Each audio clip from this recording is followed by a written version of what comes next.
comenzamos un nuevo programa, Guadalquivir 48, que edita el Instituto Almenara para el Progreso y el Desarrollo de Andalucía. Con nosotros hoy tenemos a Cristóbal Francisco Fábrega Ruiz, que es fiscal delegado de Extranjería e Inmigración de la provincia de Jaén, nacido en Melilla, aunque se siente de un pueblo de Almería llamado Taberna. Es coordinador del Grupo de Jaén de Amnistía Internacional y voluntario de múltiples organizaciones sociales como Jaén Acoge, Interred, etc. Es también coordinador de la red Jaén Ciudad Abierta, que agrupa a una veintena de organizaciones que trabajan en materia de inmigración, refugio y exclusión social. Es colaborador habitual del programa Desde Jaén, que emite Uniradio Jaén, y de la revista Al Ándalus, ambos editados por el Instituto Almenara. También colabora con el diario Jaén, pertenece a varios grupos universitarios de investigación sobre inmigración y es autor de varios artículos y libros sobre el tema. Buenos días, Cristóbal.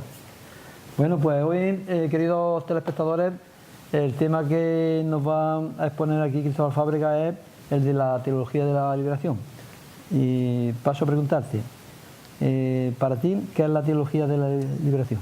Vamos a ver, lo primero que quizá había que decir, yo estoy interviniendo en este programa trayendo temas de carácter histórico y trayendo temas relativos a derechos humanos fundamentalmente, y esto no se sale de esa contextualización. Por un lado vamos a hablar de historia y de lo que es la teología de la liberación, que es una parte importante dentro de la historia de la Iglesia Católica, y por otro lado la teología de la liberación forma parte del sentimiento religioso, que es uno de los derechos humanos fundamentales, el poder vivir la fe de uno mismo desde patrones de tolerancia y de respeto, con lo cual no nos salimos del tema, y quería destacar eso, no es que de repente traigamos un tema que sí tiene cierta actualidad, y ahora te contestaré a tu pregunta, por un motivo fundamental e importante. La próxima canonización que esperamos, porque ya está en marcha, de Monseñor Romero, uno de los mártires que se identifican con la teología de la liberación, aunque luego hablaremos un poco más de eso, y el hecho de que hay nuevas aires en la Iglesia, porque después de una actitud muy conservadora, fundamentalmente mantenida por Juan Pablo II y luego por Benedicto XVI, la llegada de un papa de Sudamérica como es Francisco, y además un papa que se había formado en una de las ramas de la teología de la liberación, que es la llamada teología del pueblo, que encabezaba Juan Carlos Escanone, teólogo argentino, hace que la teología de la liberación haya tenido un nuevo rebrote, aunque la teología de la liberación nunca se ha muerto, casi está más viva que nunca. ¿Qué es la teología de la liberación? Vamos a ver. La teología de la liberación toma su nombre de un libro que un teólogo peruano, Gustavo Gutiérrez Merino, publicó hace ya unos cuantos años, que lo tituló así, Teología de la Liberación. La base lógica o el planteamiento de la teología de la liberación, aunque la teología de la liberación tiene varias vertientes, y no solamente tiene una teología católica, hay teólogos de la liberación que son protestantes, incluso hay teólogos de la liberación que son musulmanes o que son de otras confesiones. La teología de la liberación se basa en una estructura metodológica general.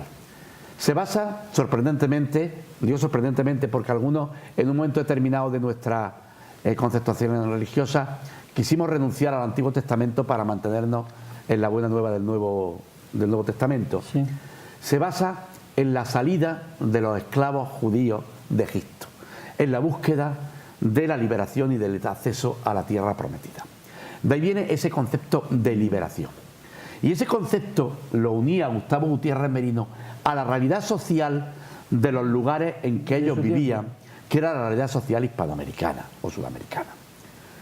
Y ahí surge la teología de la liberación que más conocemos, que es la sudamericana. Y perdona que te interrumpa, Cristóbal, quizás no surge también porque de alguna manera había una época en la historia de la Iglesia en que la oficialidad de la Iglesia, digamos, ha estado demasiado pegada al poder en detrimento de las clases profundamente marginadas, ¿no? Sí. Y sobre todo en Sudamérica. Esto ha habido siempre, la Iglesia siempre ha tenido dos corazones. La Iglesia siempre ha tenido dos corazones. Si nosotros nos vamos al hecho de los apóstoles, por ejemplo, que nos narra las primeras actividades de la Iglesia, vemos cómo la Iglesia es comunitaria. Los bienes se aportaban en común, cómo las mujeres participaban. De hecho, el concepto de iglesia quiere decir asamblea de los cristianos, ¿no? Sí. ¿Cuándo cambia la Iglesia? Cuando Teodosio la asume en Roma para facilitar el poder y controlar aquello que estaba suponiendo un mecanismo de rebelión, sobre todo de los esclavos y de los pueblos oprimidos del Imperio Romano. En ese momento la Iglesia adopta un elemento del poder terrenal, se transforma en un Estado. De hecho, el Estado Vaticano sigue siendo un Estado. Un Estado, sí, temporal. Y tenemos papas que son poderes de majestad. Se apega al poder, tiene conflictos con el poder. Recordemos el saco de Roma, cómo las tropas españolas llegan, entran en Roma y se llevan todo lo que había. ¿Por qué? Porque era un poder terrenal que había que conquistar. Claro. Esa intervención. Hay dinastías, tenemos los Borgia, que padres e hijos heredaban el papado. Y los padres hacían cardenal a sus hijos, porque no nos olvidemos. Eso del celibato era para los curas, no para los papas, en muchos casos. En muchos casos. Entonces son elementos que están ahí, se plantearon al poder, apoyaron el poder en muchos lugares. La reflexión que se hace en la teología de la liberación es que el pueblo, que es el sostén del creyente, está oprimido. Y que Jesús vino a liberar a los oprimidos. Y de ahí viene el primer elemento básico, o el elemento básico de la teología de la liberación, que es la opción preferencial por los pobres. Ese es el elemento básico de la teología de la liberación. La opción preferencial por los pobres, que surgen primero de la aparición en América Latina de las llamadas comunidades eclesiales de base, del Concilio Vaticano II, que inauguró Juan XXIII, la asociación de teólogos más cercanos a la teología de la liberación en España, se llama Asociación de Teólogos Juan XXIII, que luego desarrolló Pablo VI, y la conferencia de Medellín y de Puebla. Después hubo una conferencia también de Aparecida, ya con Juan Pablo II, pero su importancia es menor. Medellín y Puebla, que es donde se estructura desde las conferencias episcopales, la segunda conferencia de obispos latinoamericanos, en Medellín y la tercera en Puebla, que estructuran lo que es la teología de la liberación. Y estructuran que la salvación cristiana, la opción preferencial por los pobres, no puede darse sin liberación económica, política, social e ideológica, ni si no se respeta la dignidad del hombre. La salvación cristiana no es algo que está allí, pero está aquí. Jesús, vamos a ir a las fuentes bíblicas, aunque de esto sabemos que es una historia contada por personas que vivieron un siglo después y que contaban. Jesús dijo: mi reino, claro, mi reino no es de este mundo, pero Jesús curaba enfermos. Jesús sanaba moralmente a prostitutas. Jesús intervenía de una manera o de otra en su vida, en la vida social de su época. Mi reino no era de este mundo, pero yo intervengo aquí. Esa es la estructura. Mi reino no es de este mundo, pero yo tengo que sanar a los excluidos, tengo que buscar la igualdad, la justicia de todos,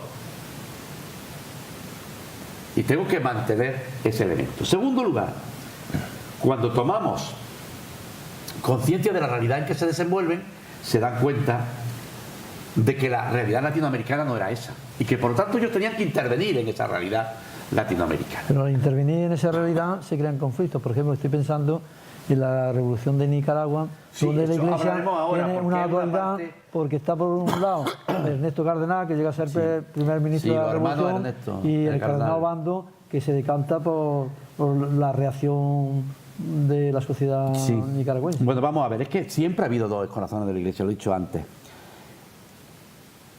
Cuando se llega a la conclusión de que la injusticia es un pecado social y que lo importante no es solo el pecado individual, sino el pecado social, los teólogos de la liberación montan ese opción preferencial por los pobres.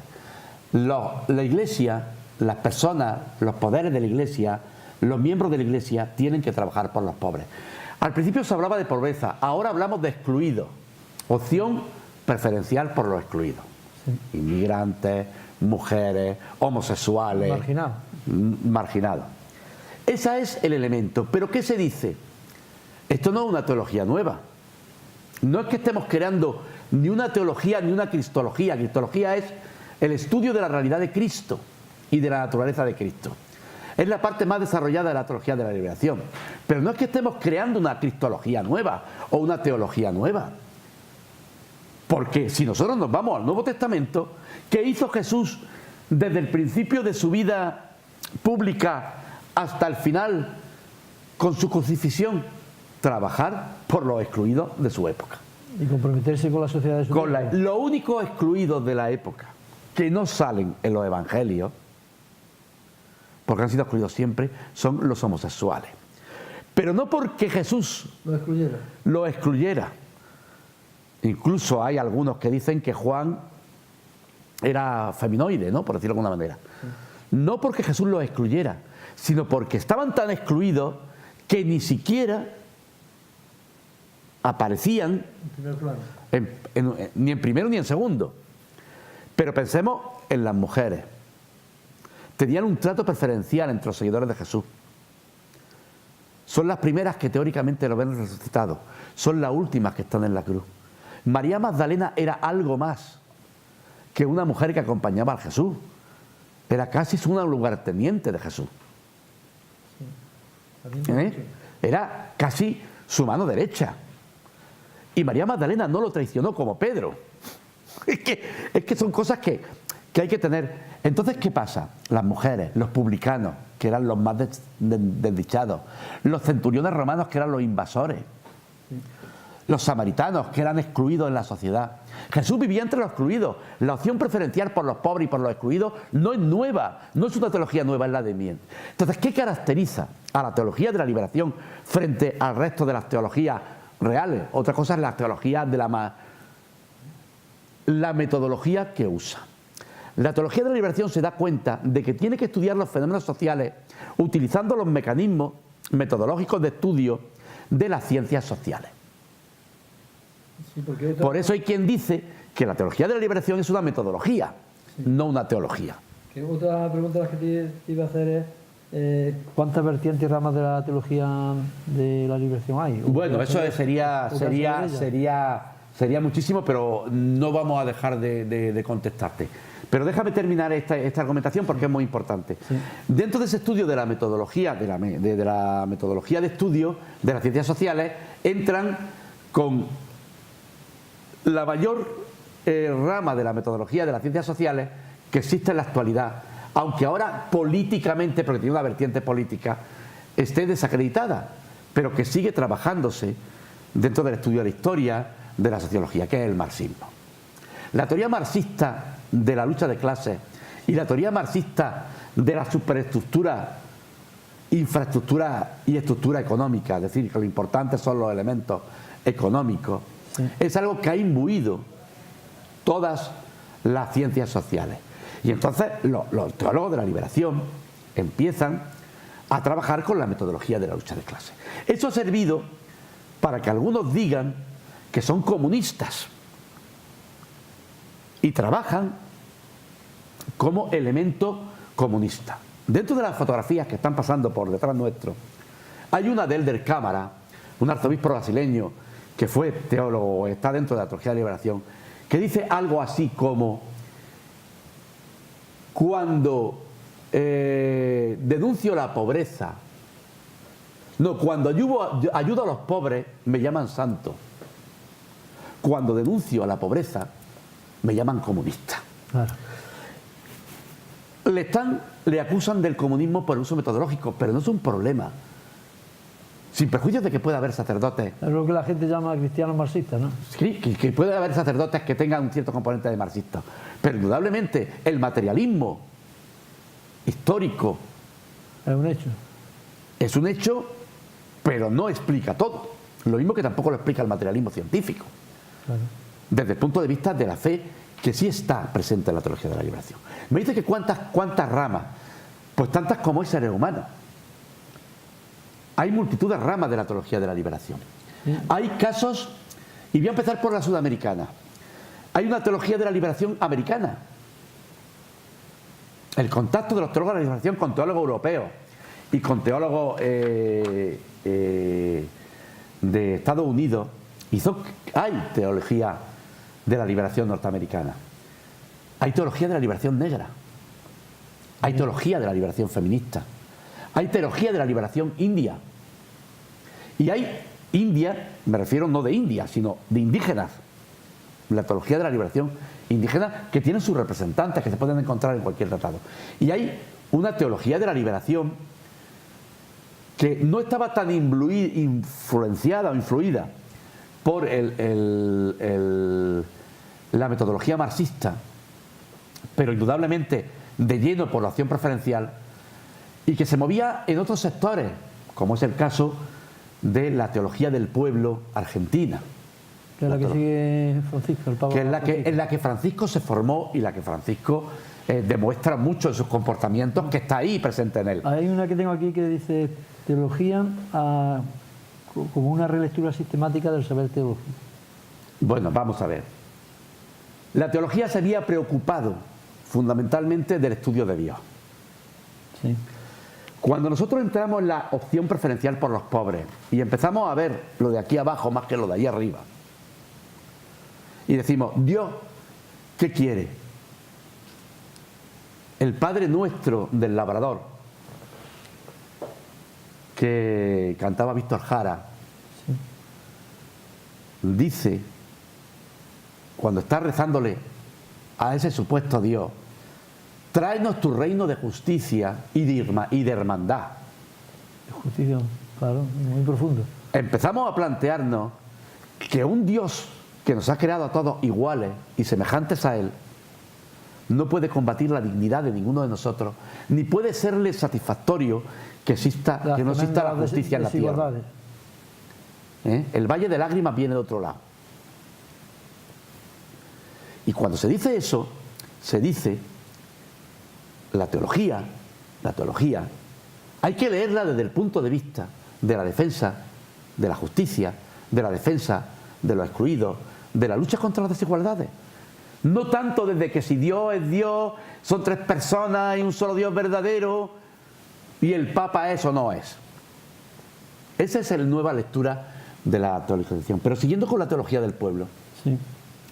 porque no puedo dejar de citar al que es uno de mis grandes, mis grandes referentes vitales. Yo sé que es secundario, o sea, es muy fácil seguir a Monseñor Romero. Quizá es muy fácil. Tuvo una gran valentía porque después de amenazarlo de muerte siguió dando testimonio Sí. de su fe y lo asesinaron. Pero ahora hablaremos de Romero. Vilmente, ¿eh? Ahora hablaremos de Romero, que es Carlos Múgica, el padre Múgica. El padre Múgica fue asesinado también, en mártir.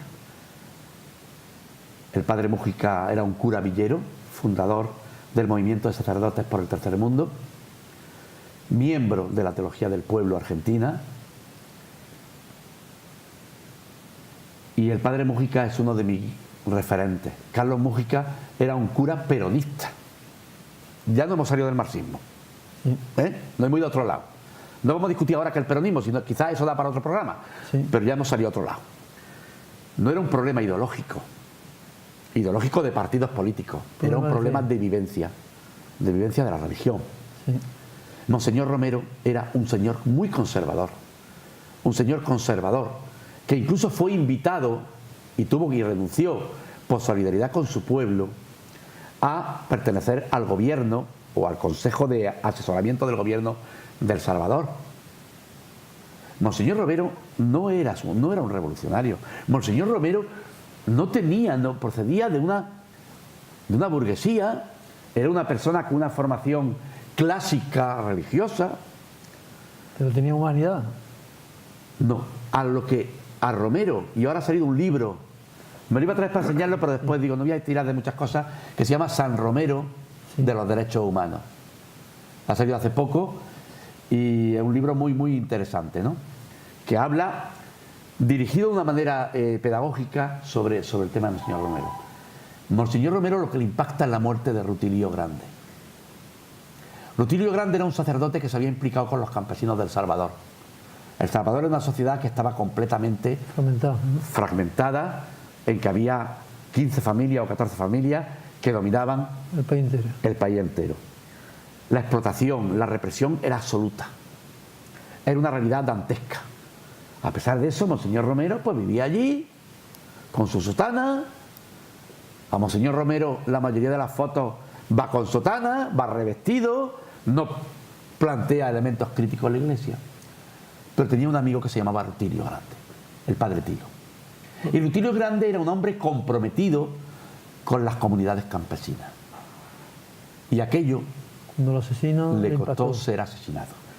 Y cuando Rutilio Grande es asesinado, Monseñor Romero se da cuenta que no puede mirar hacia otro lado. Y entonces empieza a denunciar de forma muy fundamentada, porque había una comisión de asesoría jurídica del arzobispado que trabajaba continuamente, empieza a denunciar. Y cuando empieza a denunciar, empieza a perjudicar a los poderosos, a los autores de los crímenes. Está probado que fue el mayor de Aubisson, que era dirigente de ARENA, de Alianza por la Renovación Nacional, un partido que incluso tuvo, creo recordar, la presidencia en El Salvador, el que ordenó el asesinato de Monseñor Romero, porque no podían callar su voz. Y si leemos los discursos de Monseñor Romero, son destructivos, son revolucionarios. Y él sabía lo que pero son profundamente cristianos. Claro, lo sabía, él sabía que iba a morir.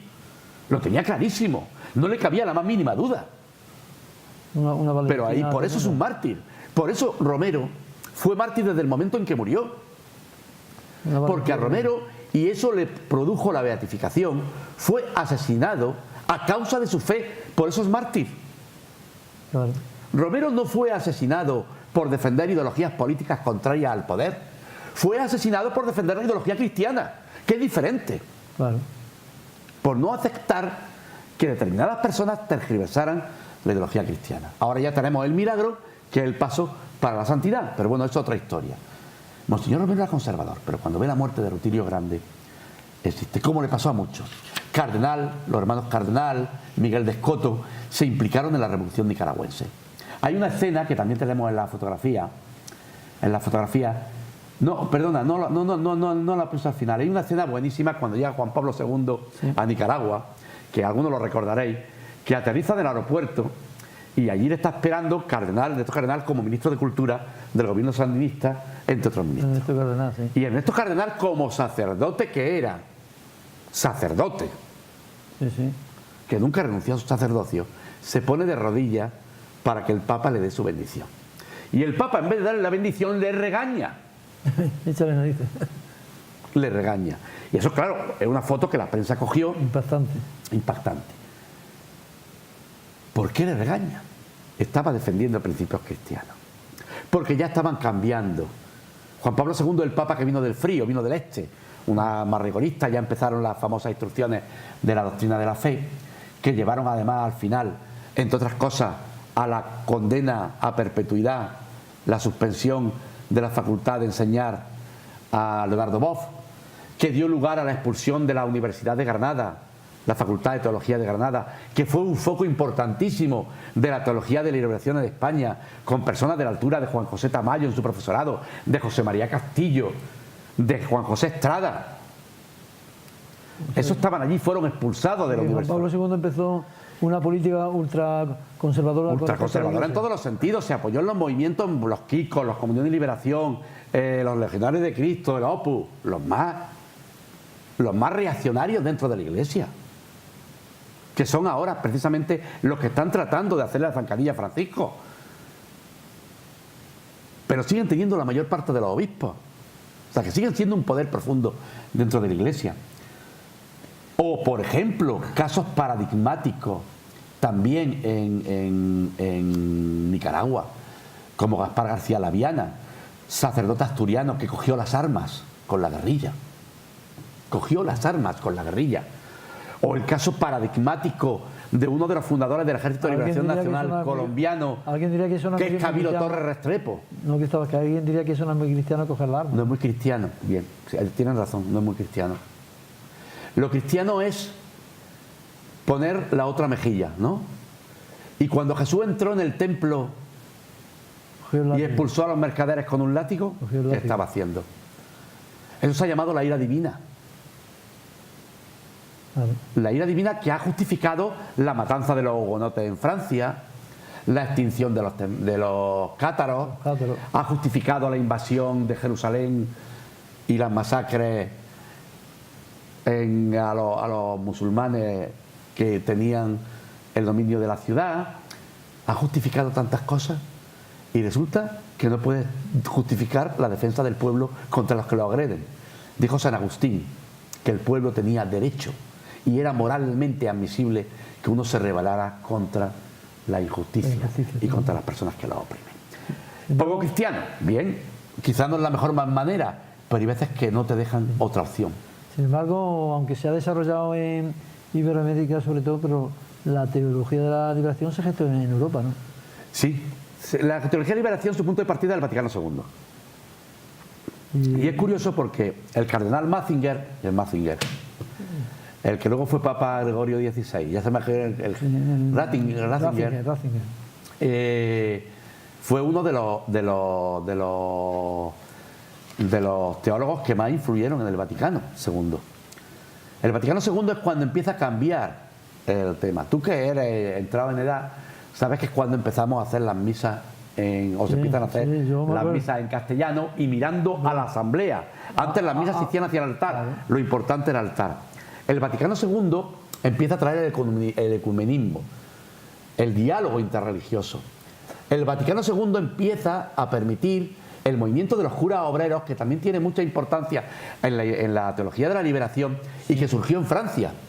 Luego tuvo su trasunto a España. También aquí en la última época de la dictadura también los curas como Diamantino García, Sí, Enrique de Castro. muchos curas que estaban en esa Y corriente. sigue habiendo curas que trabajan y se ganan su pan fuera de la iglesia. Sigue habiendo. Después quiero hablar, si nos da tiempo, es que no sé cómo vamos de tiempo.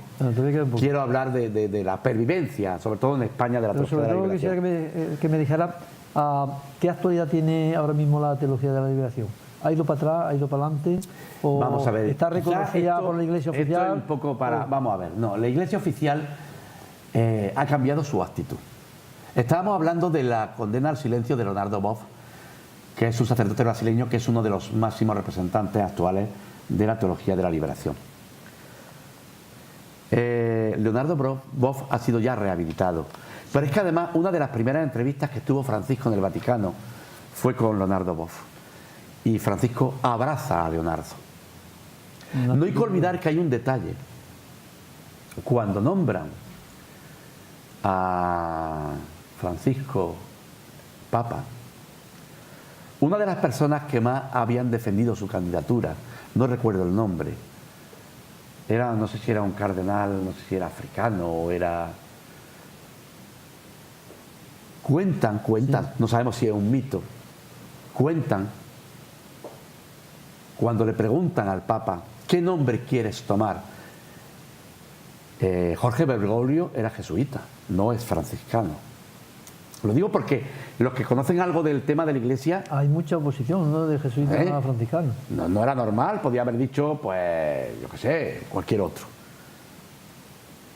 Y Jorge Bergoglio dice, yo quiero ser Francisco, como San Francisco de Asís. Eso a ese cardenal del otro lugar del mundo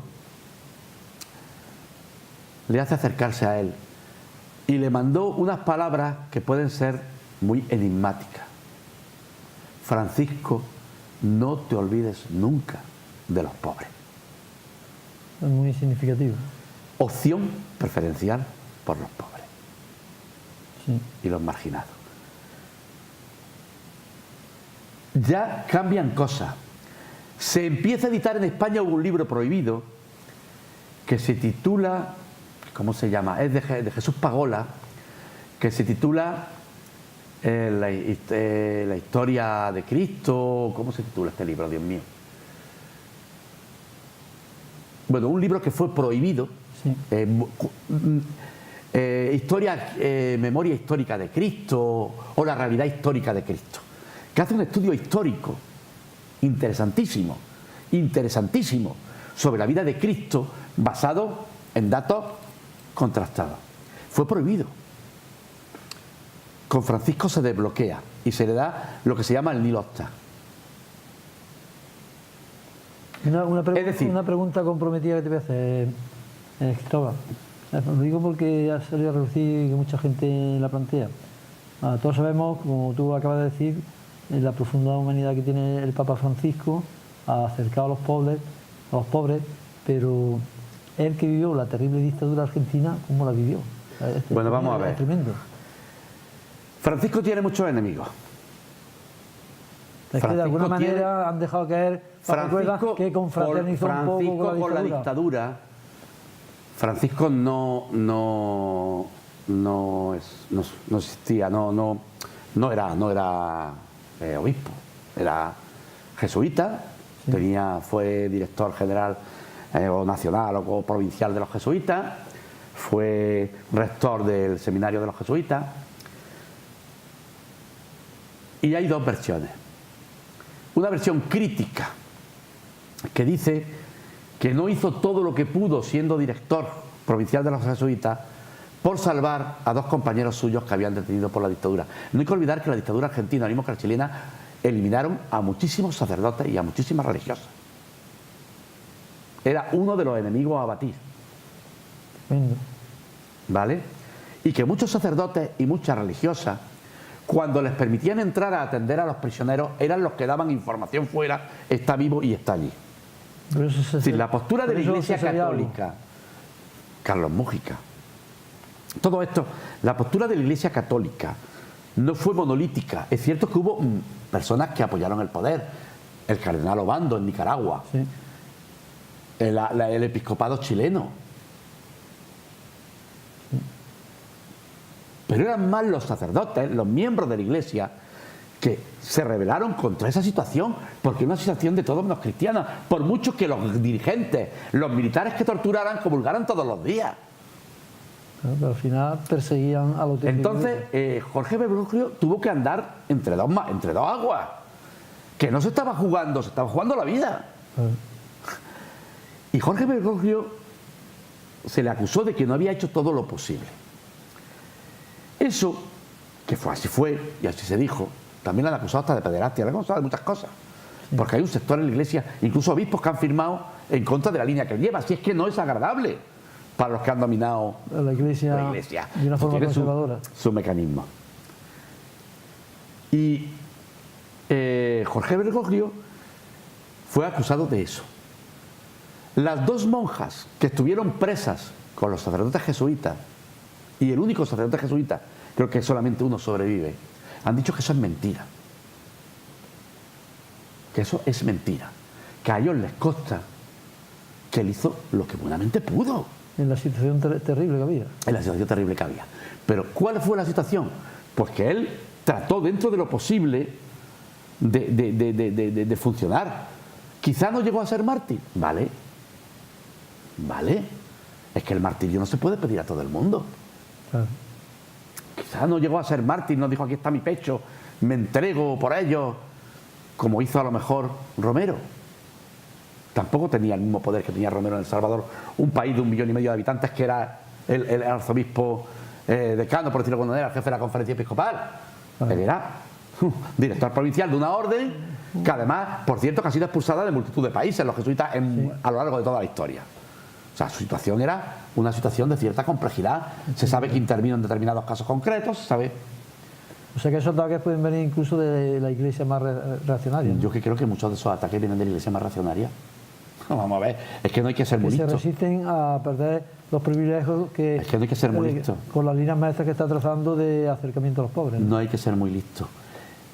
Entonces yo creo que no hay... La teología de la liberación, por un lado, ha sido rehabilitada, entre comillas, porque nunca fue marxista. Ha sido muy fácil decirle, no, que yo no soy marxista, oiga usted, ¿qué me está contando? El único elemento que habló del diálogo entre cristianismo e iglesia, entre comunismo, perdón, e iglesia, fue un español que no era sacerdote, era antropólogo, que es Alfonso Carlos Comín, otra persona que yo también forma parte de mis referentes. Alfonso Carlos Comín fue un antropólogo catalán que murió muy joven de un cáncer, fue fundador del movimiento comunista, era cristiano comprometido hasta la médula, Andalucía, Misión del Sur, me parece que es uno de sus primeros libros. Y Alfonso Carlos Comín escribió un libro que se titulaba Cristianos en el Partido y Comunistas en la Iglesia. Y también el fundador de la OAC, Guillermo Rovirosa, escribió un pequeño opúsculo sobre el diálogo de los comunistas y los cristianos. Alfonso Carlos Comín también fundó Cristianos por el Socialismo. Es decir, pero ellos no son, simplemente mantienen un diálogo. Es decir, Alfonso Carlos Comín, pues sí, era comunista. Era comunista en lo que se podía ser comunista siendo cristiano, porque nunca renunció a su cristianismo. Pero muchos de los teólogos de la liberación es que no llegaron nunca a en Argentina, por ejemplo, los que inician la teología del pueblo son sacerdotes argentinos, quizá por esa tremenda injusticia. Sí, pero normalmente son sacerdotes que están más identificados con el movimiento de masa argentino por excelencia, que es el peronismo. O el justicialismo, si queremos llamarlo así. De hecho, hablando de Jorge Bergoglio, su relación siempre con el peronismo, porque él sí coincidió como arzobispo de Buenos Aires con Cristina Fernández de Kirchner y con Néstor Kirchner, no fue fácil. Pero fíjate, no fue fácil con ellos. Pero es que cuando ha ido a América, ha visitado Chile, Argentina no lo ha visitado. ¿Y sabe lo que dicen las malas lenguas? Que no lo ha visitado porque visitarlo sería dar su beneplácito al actual presidente de Argentina, a Macri, que es el competidor del peronismo.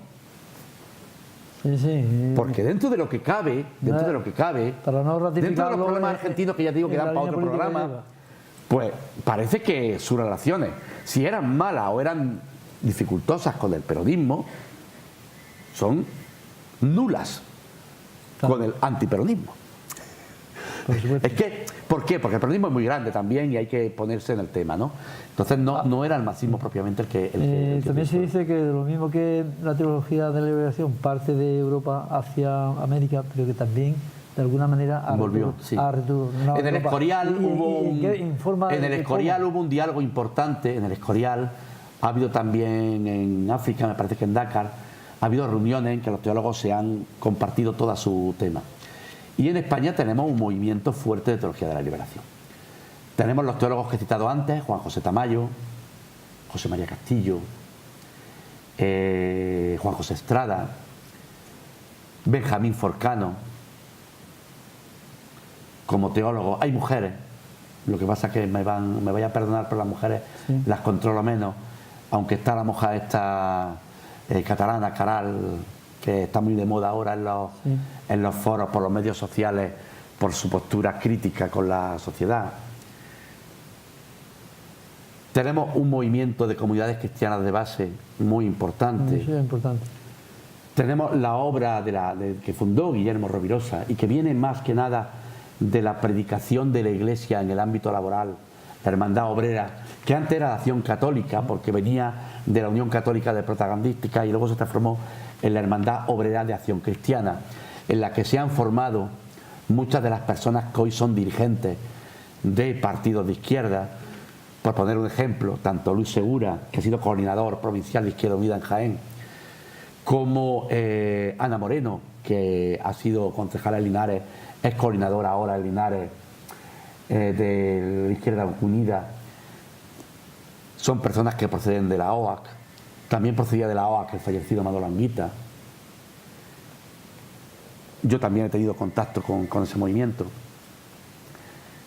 que es un movimiento que está inspirado en los principios básicos de la teología de la liberación. Tenemos los comités Óscar Romero, en Jaén tenemos nada más que el de Linares, que está también dentro de la teología de la liberación.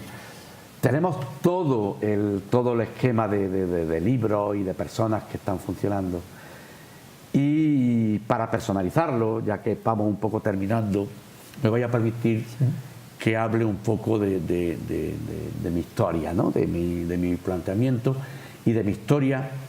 No, con un ejemplo. Anterior a la teología de la liberación se dan unos movimientos laicos que, digamos, son el germen, ¿no? Las comunidades eclesiales de base, todos estos movimientos que yo te he citado, las comunidades eclesiales de base, el tema de Comité Oscar Romero, la OAC, son laicos.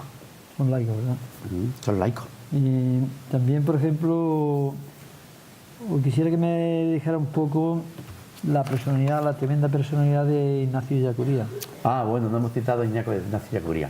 Ignacio Ellacuría... Porque merece la pena que los telespectadores, pues... Ignacio Ellacuría, un sacerdote español... Es un ejemplo de vida. Que desarrolló su labor fundamentalmente en El Salvador y que llegó a ser rector de la Universidad Central Americana en El Salvador, que era una universidad de los jesuitas.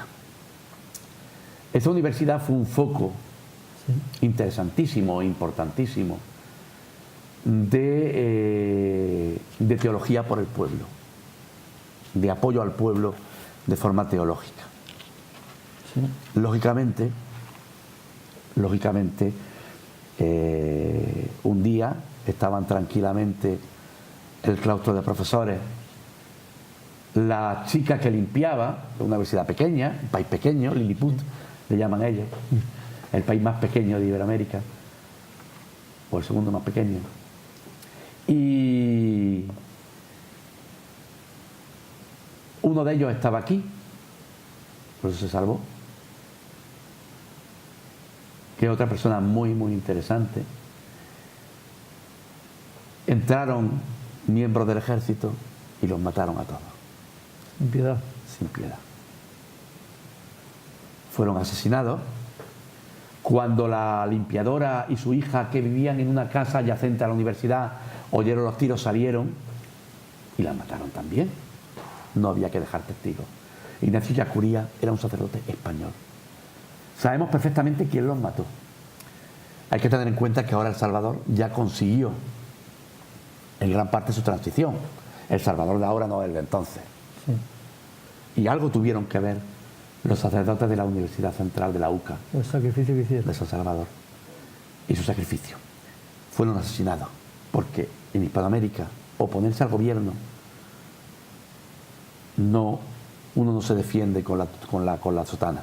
Y en ese momento la Iglesia, digamos, oficial y el gobierno español, que plantearon algo ante ese criminatorio. Sí, hicieron las protestillas. La Iglesia oficial yo creo que hizo poco, porque yo creo recordar, porque esto ya no es una cuestión que haya estudiado, sino que lo viví. Esto es una cosa que vivimos. Yo estaba ya de fiscal en Jaén cuando mataron a Ignacio Ellacuría.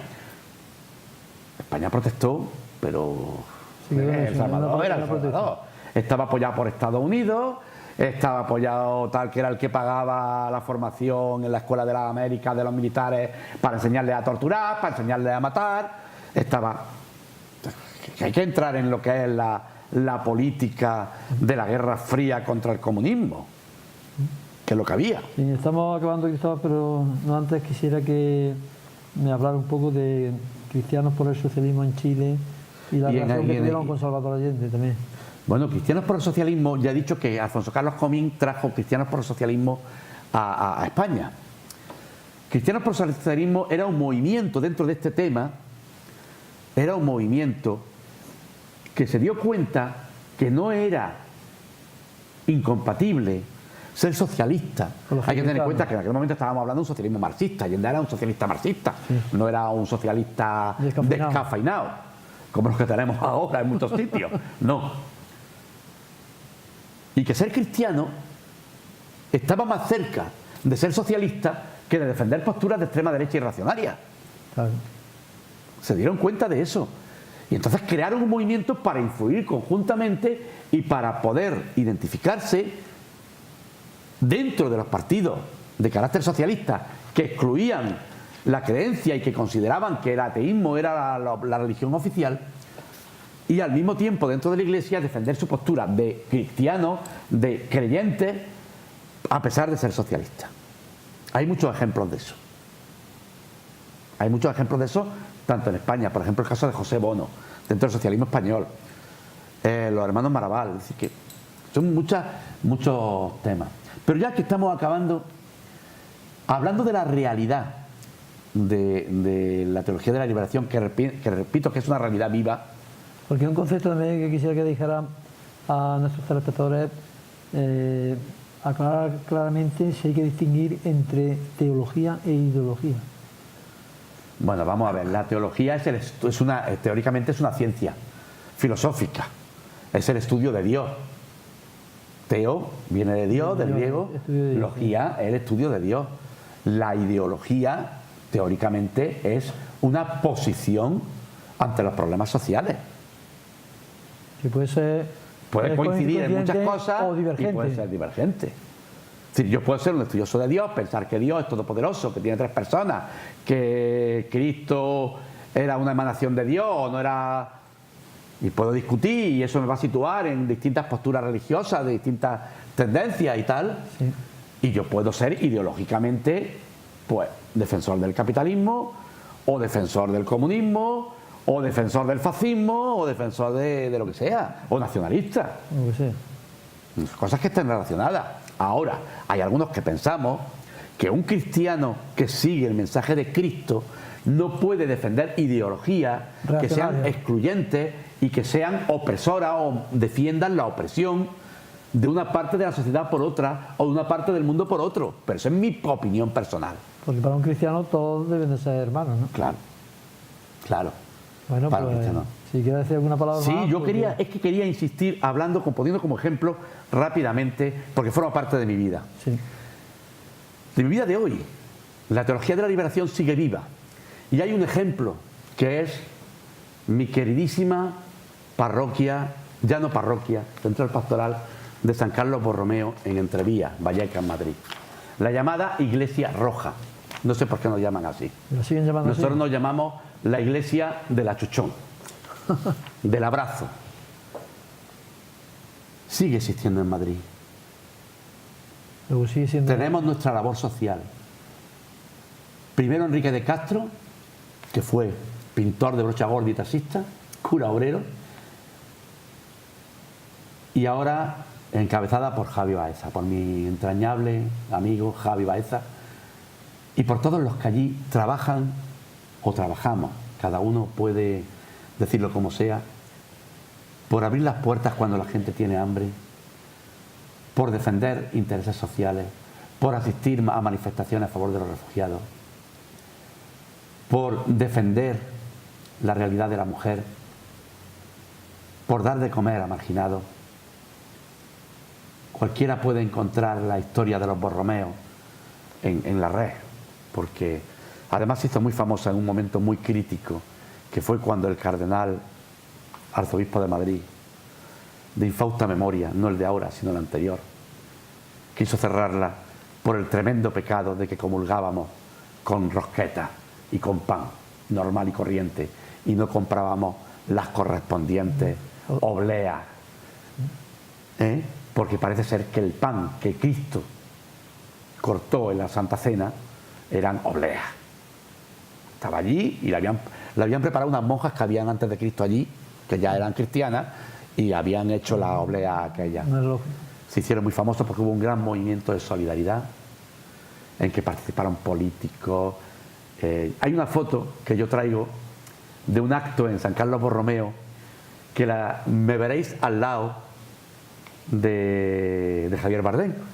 Ah, sí, estamos los dos en el acto, el cineasta, en un acto allí, y está Javier Bardem a mi lado. Fue casual, yo estaba al lado de Javier Bardem porque había estado compartiendo un ratillo con él, sí. Pero podíamos haber hecho fotos pues con personalidades como Elena, o personas como Elena Maleno, que es la que se de Caminando Fronteras, que es la que está salvando un montón de personas en el Mediterráneo, en el Estrecho, o podía ser con actores, con políticos. Ayer coincidió también con el hombre este que fue concejal del Ayuntamiento de Madrid por el PSOE, que era del movimiento gay, fue dirigente del movimiento gay, como sea, que murió de un cáncer también.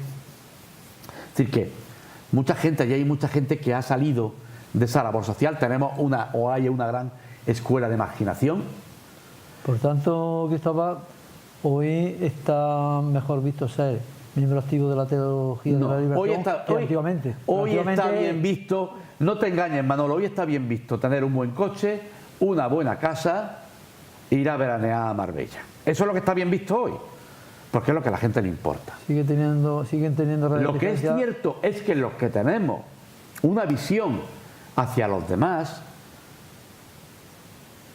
comprometían, admiramos a todos los que se comprometen. Ya está. Eso es verdad. Y hay gente que tiene su vida, que a lo mejor dedican 1 hora al mes de su tiempo a participar en una causa noble, a realizar un reparto de manta, a difundir con su imagen una idea, y aprovechan su imagen. Cada uno da lo que tiene y a lo mejor da 1 hora de su mes. Y eso es importante. Que juntos somos si muchos. Encima, claro, juntos somos más. Si encima no das 1 hora, sino que das 7, o das 8, o das 9, o das 10, o das tu vida, pues ya me contarás. Pero ahora lo que está bien visto, lo que la gente está bien visto, es tener dinero para irte de cerveza, a tomarte la racioncita en el bar, hacerte tu viaje si es que te gusta viajar, porque hay quien no le gusta viajar, cosa para mí incomprensible, pero bueno, tener un buen coche y tener una buena casa, eso es lo que importa. Y eso es lo que le gusta a la gente. Y la gente no quiere ver refugiados muertos en el telediario. Ya es una cosa como una historia que pasa, ¿no? Esto aquí, como si ven una película. Y a la gente no le importa. Y la gente ve, joder, esto está lleno de negros. La gente no piensa lo que hay detrás de eso. No va detrás. Y entonces empezamos a hablar. Que si la feminazi, mujer que defiende que las mujeres no sean maltratadas y que defiende la igualdad o la emancipación de la mujer, pues es una feminazi. Bueno, vamos a ver. Habrá radicales como en todos los movimientos sociales hay. Pero el feminismo no es un movimiento ni radical ni de lucha contra el hombre. Es de justicia. Es un movimiento, bueno, vamos a llamarlo así, un movimiento de justicia que nos va a beneficiar a todos. Es una concepción vital distinta. Sí. Todo este tipo de planteamientos, todo este tipo de... Los otros, como dicen, los perroflautas. Perroflautas, cualquiera que defiende una postura más abierta, pues un perroflauta. Me parece que todo eso es algo que hay que eliminar. Bueno, pues Cristóbal, gracias, llegamos al final. Gracias por tu testimonio, por tu valentía, que es necesaria para que la gente tome conciencia de la realidad del mundo en que vivimos. Y queridos telespectadores, acabamos el programa Guadalquivir 48 y le emplazamos a uno nuevo, que siempre traeremos temas que seguramente les interesarán a todos ustedes. Gracias y hasta otro día.